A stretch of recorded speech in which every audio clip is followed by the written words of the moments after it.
Welcome to week 2 of poetry writing.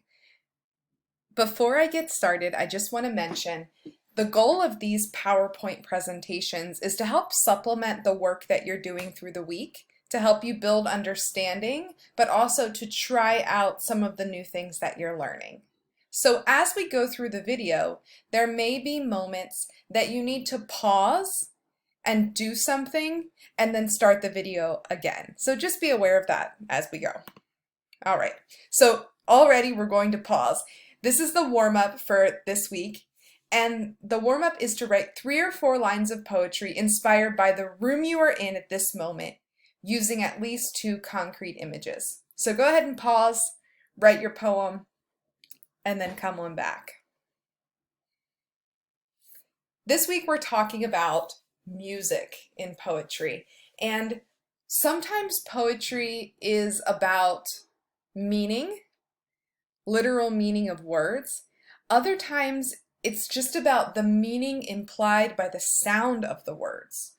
So when we write poetry, the sound of it, the music of it can make all the difference in meaning. And some people create poetry only based on how it sounds, while others pay more attention to other elements. This is a really important place to start. So one of the things we want to talk about, like any song you might listen to, music stands out when it is repeated.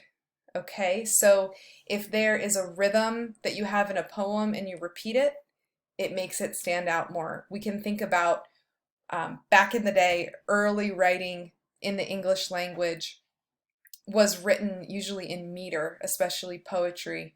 And that meter helped people to memorize the work, but also to make it stand out. Every word that you use already has a sound to it. And if you've never paid attention to this before, listen to the sounds of the words that you say. Read poetry out loud and listen to what the words sound like. There are some words that sound beautiful to me. Verisimilitude. I love how that word sounds. There are also words that make me cringe when I hear them because of how they sound, and I will not say them out loud right now because I hate how they sound. So pay attention to that. Another thing we want to think about is the way that you arrange the poem makes it musical. Okay, so the lines, the line breaks, the punctuation, all of that makes a difference. Even stanza breaks can make a difference. So a rest in music will be the line break. So that's sort of like a pause that you create. You can also create slight pauses by using punctuation within your lines. And lastly, line breaks also have the power to create a tone. Think about speech rhythm. Think about the way you talk when you're sad or the way you talk when you're excited and how it changes the rhythm, and it changes your line breaks too. If you're excited about something, you're not pausing a lot. You're not having those rests. If you're more low energy about something, you might have more of those line breaks in what you're saying. Another thing that makes poetry and music interesting is improvisation. I'm sure you've all heard of jazz music before, which is famous for its improvisation, and it's what moves people. It makes them feel something and sort of transcend wherever they are. Sometimes we see this in lyrical artists, and this particular song, it's called Patience. Damian Marley does it with Nas, and if you listen to it, you can click on the link or look it up, and you won't be able to click on the link in the video, but in the PowerPoint that's in the module. If you listen to it, Damian Marley will have like a pattern with which he's rapping for a while, and then all of a sudden he'll change it up. And that change up moment is like the aha moment when you're listening to it.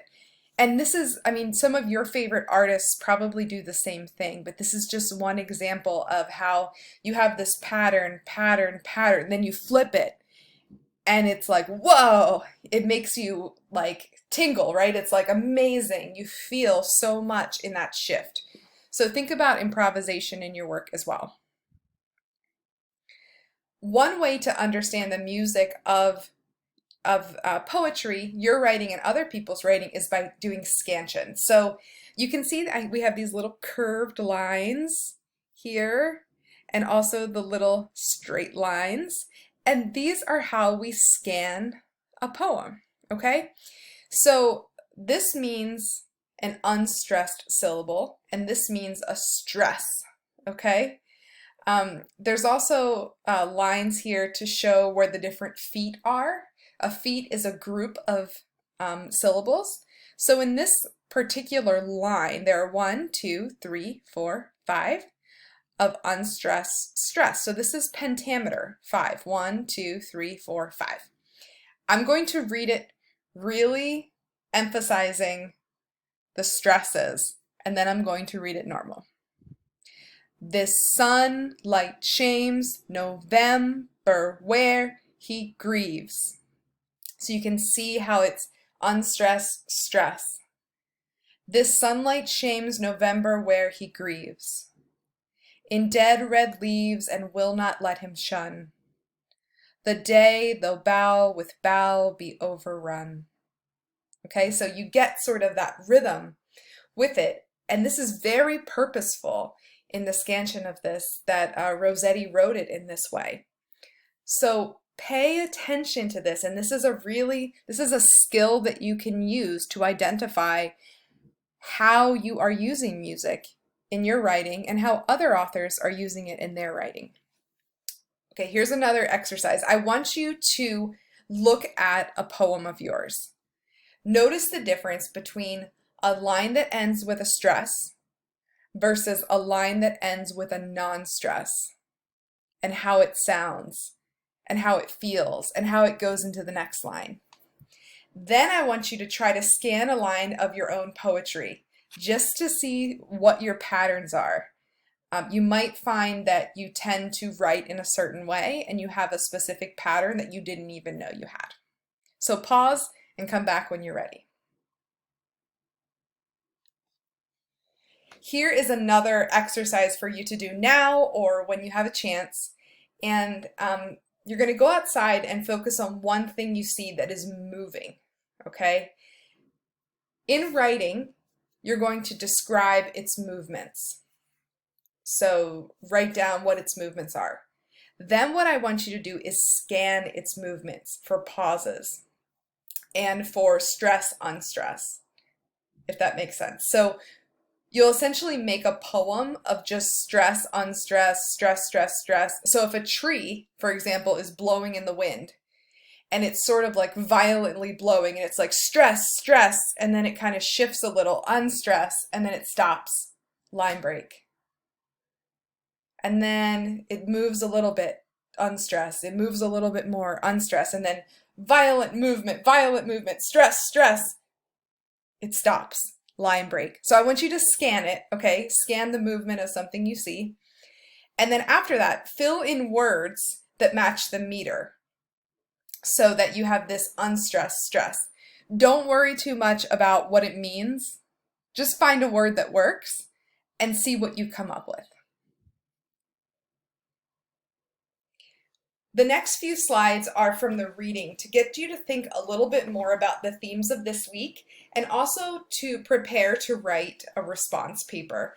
I'm not going to tell you the answers to these questions because some of you may be writing about them in your paper, but I wanted to give you some ideas for how to write, some ideas for topics for your paper, and also present these questions to you in a little bit more depth. So this is on page 202 in your book. If you want to turn there, I'm there with you. And the question about this Keats poem is, why does he format his line breaks like this? And what does it add to the meaning and the tone? So, on gold and sand impearled with lily shells and pebbles milky white, poor Cynthia greeted him and soothed her light against his pallid face. So you can see that his line breaks are not end-stop lines. They're enjambed. They continue on into the next line. Why do you think he did that? And then I want to know, how does that add to the meaning of the poem? When you have an enjambed line like that, where it continues into the next one, how does that change the meaning of this specific poem and in general? And also, how does it contribute to the overall tone of the poem, maybe from a music perspective, to have the line breaks like that? Second one I want to talk about is on page 275, The Moon Rises by Lorca. And the question for this poem is, why does he repeat the first lines of stanzas 1, 2, and 4? When the moon comes up, when the moon comes up, when the moon comes up. What does that do? How does that connect to music? Like we were talking about repetition in music. What does that do? What does that mean? How does it create tone? And then the second question is, why didn't he do that in the third stanza of the poem? So you can think about that a little bit more. And then the last question on the readings is on 306. This is Drunken Winter. And the question here, in terms of meter and sound and meaning, are, why does he repeat certain words and not others? For example, oak, oak, like, geese, geese. Why is he repeating those? Why doesn't he repeat sky or flea or June? How do the line breaks in this one contribute to the poem? So the line breaks, the lines are short in this poem, and the line breaks feel very intentional. It's not sort of complete sentences like some of the other works that we've looked at, but more short, jolted phrases. So how do those line breaks create pauses and continuations with the work? And then what are the metrical patterns? If you had to scan this for stresses and unstresses, what would that look like?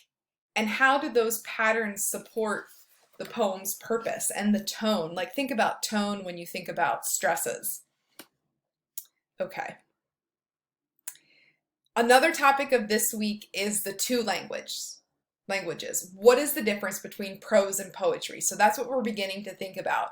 I like to think about poetry as sort of the most distilled way of describing something. You take away all of the extra stuff and you sort of sift all that out, and you're left with something you can hold in your hand and experience.